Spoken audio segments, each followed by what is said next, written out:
दोस्तों आप सब लोगों को पता ही होगा कि भारत अपने हथियारों के जरूरतों को पूरा करने के लिए काफी बड़े मात्रा में रशिया के ऊपर डिपेंडेंट है। भारत के बेड़े में 50% से भी अधिक हथियार ऐसा है जो कि आइदर सोवियत यूनियन की तरफ से बनाया गया है या फिर रशिया की तरफ से बनाया गया है। और अगर इंडियन आर्म फोर्सेस को देखा जाए तो आर्मी, नेवी, एयरफोर्स में एयरफोर्स एक ऐसा बेड़ा है जो सबसे अधिक मात्रा में रशियन हथियारों के ऊपर डिपेंडेंट है। पर दोस्तों ये जो डिपेंडेंसी है अब खाली कम नहीं होने जा रहा है, बल्कि एक तरीके से भारत इंडियन एयरफोर्स के लगभग सभी सेक्टरों से रशिया के ऊपर से डिपेंडेंसी को घटाने जा रहा है। खास करके at least air to air missile के मामले में भारत आने वाले समय में रशियन ओरिजिन हथियारों से संपूर्ण रूप से इंडिपेंडेंट हो जाएगा। और दोस्तों मैं ये इसलिए कह रहा हूं क्योंकि भारत के द्वारा डेवलप किया हुआ अस्त्र मिसाइलों को ने अपना खाली डेवलपमेंट और यूजर ट्रायल को ही समाप्त नहीं किया है, बल्कि इसके साथ साथ इन मिसाइलों को बड़े मात्रा में भारत के स्वदेशी और विदेशी एयरक्राफ्टों में इंटीग्रेट करने का प्रोसेस को शुरू कर दिया गया है। और इसमें दोस्तों हाल ही में भारत को एक बड़ा सक्सेस तब मिला जब लाइट कॉम्बैट एयरक्राफ्ट तेजस के द्वारा इंडिजिनियसली डेवलप किया हुआ ये beyond visual range air to air missile को सक्सेसफुल परीक्षण किया गया। दोस्तों मीडिया रिपोर्टों में हाल ही में खुलासा किया गया है कि इंडिजिनियस डिफेंस कैपेबिलिटी को मजबूत करने के साथ साथ इंडियन एयरफोर्स के beyond visual range air to air capability को मजबूत करने के लिए हाल ही में तेजस एयरक्राफ्टों के द्वारा Astra mark 1 beyond visual range air to air मिसाइलों के सफलतापूर्वक परीक्षण को अंजाम दिया गया। और दोस्तों रिपोर्ट में यह भी दावा किया जा रहा है कि ये जो परीक्षण है ये असल में गोवा के कोस्ट में अंजाम दिया गया है। दोस्तों ये भारत के लिए एक बहुत बड़ा बूस्ट था क्योंकि इसके बाद भारत को और ऐसे लंबे रेंज के beyond visual range air to air मिसाइलों को लेकर अन्य देशों के ऊपर निर्भर नहीं होना पड़ेगा, खास करके रशिया से, और ऐसे लंबे दूरी के एयर टू एयर मिसाइलों को और भारत को परचेस करना नहीं पड़ेगा।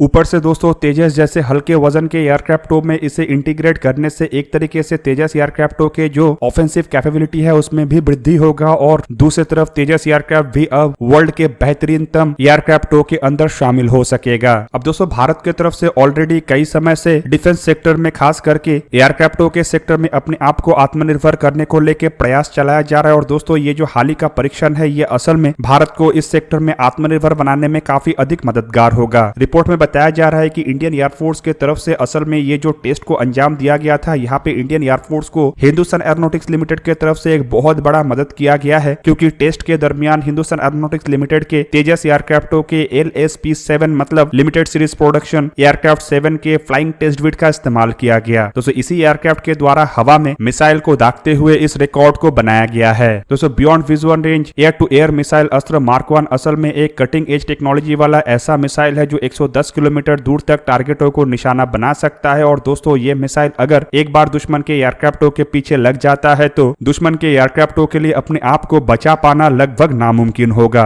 वहीं पे दोस्तों आपके जानकारी के लिए बता दूं कि ये जो LSP-7 एयरक्राफ्ट है कि असल में तेजस प्रोग्राम के अंतर्गत बनाया गया लिमिटेड सीरीज प्रोडक्शन एयरक्राफ्टों का ही एक हिस्सा है, जिसे कि अलग अलग तरीके के टेस्ट को अंजाम देने के लिए बनाया गया था। हालांकि दोस्तों तेजस एयरक्राफ्ट ऐसा एकमात्र एयरक्राफ्ट नहीं है जहां पे अस्त्र मार्क 1 मिसाइलों का इस्तेमाल किया जाएगा, बल्कि तेजस के अलावा इन मिसाइलों को सबसे पहले सुखोई 30 MKI एयरक्राफ्टों के द्वारा ही परीक्षण किया गया था। और दोस्तों इस परीक्षण के बाद सुखोई 30 MKI एयरक्राफ्टों में इन मिसाइलों को इंटीग्रेट करने को लेके काम भी किया जा रहा है। आपके जानकारी के लिए बता दूं कि तेजस सुखोई 30 MKI एयरक्राफ्टों के अलावा MiG-29 जैसे एयरक्राफ्टों में भी Astra beyond visual range air to air मिसाइलों को लगाया जाना है और राफेल एयरक्राफ्टों में भी इन मिसाइलों को इंटीग्रेट करने को लेकर भारत और फ्रांस के बीच में बातचीत हो रहा है। रिपोर्ट में दावा किया जा रहा है कि मीटियोर मिसाइलों के साथ beyond visual range air to air missile के रूप में राफेल एयरक्राफ्टों में अस्त्र मार्क 1 मिसाइलों का भी इस्तेमाल होगा। तो वहीं पे राफेल एयरक्राफ्टों में अस्त्र मार्क 1 मिसाइलों को लगाने के बाद इन मिसाइलों के एक्सपोर्ट पोटेंशियलिटी भी बढ़ सकता है, क्योंकि बताया जा रहा है कि इसके बाद ग्रीस भी इन मिसाइलों को खरीद सकता है, क्योंकि ये लंबे दूरी का एक सोल्यूशन तो है ही, साथ में कॉस्ट इफिशिएंट सोल्यूशन भी है। मतलब मीटियोर जैसे मिसाइलों के मुकाबले में काफी सस्ते में इन मिसाइलों को कोई भी देश खरीद सकता है। अब यहाँ पे दोस्तों केवल मात्र अस्त्र मार्क 1 मिसाइलों को तेजस एयरक्राफ्टों में इंटीग्रेट करने से भारत अपने आप को रशियन मिसाइलों से संपूर्ण रूप से इंडिपेंडेंट नहीं कर सकता, क्योंकि एक एयरक्राफ्ट में कई तरीके के मिसाइलों का जरूरत पड़ता है, जिनमें beyond visual range air to air missile के साथ साथ मीडियम रेंज के मिसाइल और शॉर्ट रेंज का मिसाइल भी शामिल है। और दोस्तों रशिया से संपूर्ण रूप से आत्मनिर्भर होने के लिए भारत को तो शायद कुछ और साल लग सकता है, लेकिन एटलीस्ट तेजस एयरक्राफ्टों को लेकर आत्मनिर्भर होने के लिए शायद भारत को ज्यादा समय ना लगे, क्योंकि बताया जा रहा है कि अस्त्र मार्क 1 मिसाइलों के बाद क्लोज कॉम्बैट सॉल्यूशन के रूप में भी भारत के द्वारा तेजस एयरक्राफ्टों में एक ऐसे मिसाइलों को लगाया जाना है जो कि एक स्टेट ऑफ द आर्ट और वर्ल्ड क्लास मिसाइल तो है, लेकिन ये रशियन ओरिजिन मिसाइल नहीं बल्कि वेस्टर्न ओरिजिन मिसाइल है। दोस्तों ये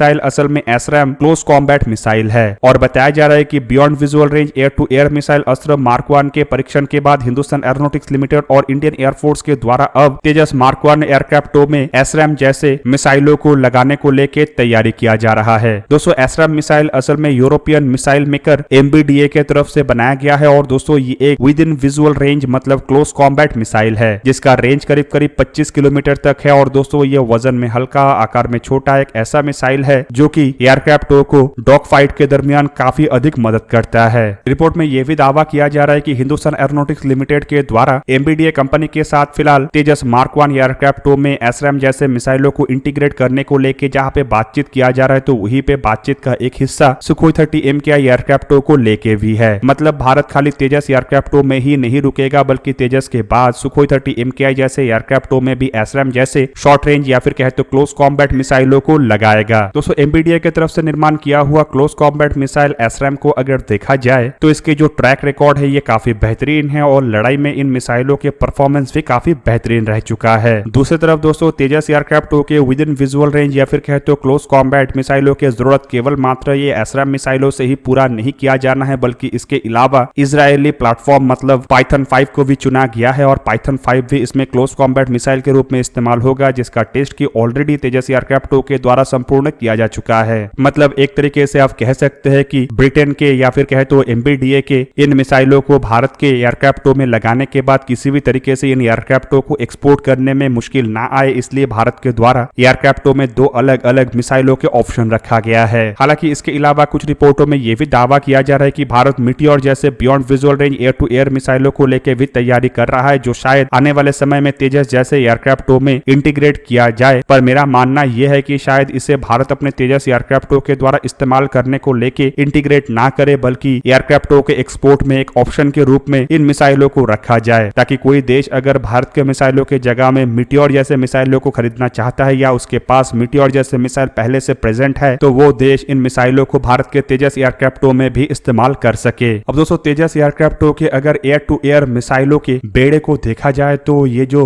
बेड़ा है ये छोटा नहीं है बल्कि काफी बड़ा है जिनमें सबसे पहले हम रशियन प्लेटफॉर्म का बात कर लेते हैं जो कि R-73 और R-77 है। यहाँ पे दोस्तों R-73 असल में सोवियत यूनियन के जमाने में मतलब 1984 में बनाया हुआ एक शॉर्ट रेंज के एयर टू एयर मिसाइल है और दोस्तों इन मिसाइलों का रेंज 30 से लेकर 40 किलोमीटर तक है जो कि ऑलरेडी तेजस एयरक्राफ्टों में इंटीग्रेट किया जा चुका है। जबकि R-77 असल में रशिया बनने के बाद बनाया हुआ एक beyond visual range air to air missile है जिसका रेंज 80 किलोमीटर से लेके 110 किलोमीटर तक है। और दोस्तों इन मिसाइलों को अब तक तेजस एयरक्राफ्टों में इंटीग्रेट नहीं किया गया है और रिपोर्ट में दावा किया जा रहा है कि शायद इंडियन एयरफोर्स इन मिसाइलों को भी इन एयरक्राफ्टों में इंटीग्रेट करे ताकि एयरक्राफ्टों को एक्सपोर्ट करने के दरमियान इसमें और एक ऑप्शन रहे। हालांकि दोस्तों इन रशियन प्लेटफॉर्मों के अलावा इसमें भारत के अस्त्र मार्क 1 जैसे मिसाइल तो है ही, साथ में आने वाले समय में अस्त्र मार्क 2 जैसे beyond visual range air to air missile जो कि 160 किलोमीटर रेंज का मिसाइल होगा उससे भी लगाया जाएगा और शायद अस्त्र मार्क 3 मतलब 300 से 350 किलोमीटर रेंज वाले मिसाइलों को भी इसमें इंटीग्रेट किया जाए। और इसके अलावा अगर विदेशी प्लेटफॉर्म को देखा जाए तो एसरैम और पाइथन 5 तो है ही, साथ में इजरायली प्लेटफॉर्म IWER जैसे मिसाइल भी है। और दोस्तों IWER असल में एक beyond visual range air to air missile है जो कि 100 किलोमीटर दूर तक टारगेटों को निशाना बना सकता है। अब दोस्तों IWER को असल में R-77 मिसाइलों के रिप्लेसमेंट के रूप में ही भारत के द्वारा साल 2018 में हासिल किया गया था। और ऐसे में दोस्तों IWER अगर एयरक्राफ्टों में लगाया गया है और ऊपर से अगर भारत के खुद के अस्त्र मार्क 1 जैसे मिसाइलों को लगाया जा चुका है तो R-77 जैसे रशियन प्लेटफॉर्म का संभावनाएं संपूर्ण रूप से समाप्त है। कुल मिला के दोस्तों आने वाले समय में शायद तेजस एयरक्राफ्टों के बेड़े में हमें रशियन ओरिजिन के एयर टू एयर मिसाइल देखने को ना मिले, लेकिन दोस्तों यहाँ पे एक बड़े मात्रा में एयर टू सरफेस मिसाइल फिलहाल रशियन ओरिजिन को लेके प्लान किया गया है जिनमें KH-59 जैसे मिसाइल एक बहुत बड़ा हिस्सा होगा। लेकिन एक बार BrahMos NG air launch cruise missile आ जाने के बाद शायद इस तरीके के मिसाइलों का और जरूरत ना पड़े। इवन एंटी शिप मिसाइल के लेके जो KH-59 MK और KH-35 जैसे प्लान बनाया गया है वो भी शायद ब्रह्मोस NG के बाद और जरूरत ना पड़े। पर दोस्तों बॉम्ब के मामले में भारत ऑलरेडी रशिया से इन एयरक्राफ्टों को इंडिपेंडेंट कर चुका है क्योंकि इसमें कई तरीके के DRDO के द्वारा बनाया हुआ बॉम्ब के अलावा इजरायली और अमेरिकी बॉम्ब्स को भी लगाया गया है जो कि एक तरीके से इन एयरक्राफ्टों के जो बॉम्ब्स की जरूरत है वो संपूर्ण रूप से पूरा कर पा रहा है। दोस्तों आप लोगों को क्या लगता है कि तेजस एयरक्राफ्टों को लेकर भारत जो रशियन प्लेटफॉर्म से अपने आप को इंडिपेंडेंट कर रहा है ये आने वाले समय में में भारत के लिए उपयोगी होगा या नुकसानदायक होगा, कमेंट करके अवश्य बताइए। दोस्तों आज के इस वीडियो को यहीं पे ही करते समाप्त। किसी और एक दिन किसी और एक वीडियो में मिलेंगे, तब तक के लिए जय हिंद, वंदे मातरम।